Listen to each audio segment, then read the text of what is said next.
Hello babies, നമുക്കിന്ന് വരയ്ക്കാൻ പഠിക്കാം. ഫസ്റ്റ് നമുക്ക് പഠിക്കേണ്ടത് ഷേപ്സ് എങ്ങനെ വരയ്ക്കാം. ഷേപ്സ് വെച്ചിട്ടാണ് ഇവിടെ എല്ലാം ഉള്ളത്. അപ്പോൾ നമുക്ക് നോക്കാം. ഇതാണ് സ്ക്വയർ കേട്ടോ. അപ്പോൾ ഈ സ്ക്വയർ എങ്ങനെ വരയ്ക്കുന്നത് ചേച്ചി, ആരോ ഇട്ടിട്ടില്ലേ, ആ ആരോ പോകുന്ന വഴിയിൽ ഒരു ലൈൻ ഇങ്ങനെ ഇടുക. ആ ആരോ പോയി ഒരു 4 ലൈന് കൂട്ടുമ്പോൾ ഒരു സ്ക്വയർ ആവും.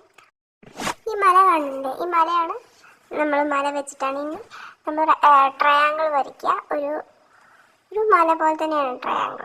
അപ്പോൾ സൂര്യ എന്ത് വട്ടത്തിലല്ലേ സൂര്യ. അപ്പോൾ നമുക്ക് വട്ടം വരയ്ക്കാൻ പഠിക്കാം.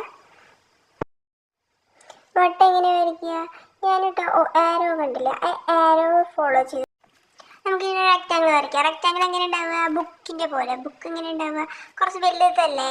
അപ്പോൾ അതേ ഷേപ്പിലായിരിക്കും നമുക്ക് റെക്റ്റാങ്കിൾ ഉണ്ടാവുക. നമ്മൾ 4 ഷേപ്സ് പഠിച്ചില്ലേ, ട്രയാങ്കിള്, സർക്കിള്, റെക്റ്റാങ്കിള്, സ്ക്വയർ. നമുക്കിപ്പോൾ എന്തൊക്കെയാണ് വേണ്ടത്, ഇതൊക്കെ വരയ്ക്കാം. ബുക്ക്, രണ്ടാമത് പെൻസിൽ. അപ്പോൾ അത് ഇനി വരച്ച് പഠിക്കണേ, നന്നായി വരച്ച് പഠിച്ച് നന്നായി വരയ്ക്കാം കേട്ടോ. ഇനി നമുക്ക് അടുത്ത് മുഖമൊക്കെ വരയ്ക്കാം കേട്ടോ. അപ്പോൾ അടുത്ത വീഡിയോ കാണണേ. ബൈ.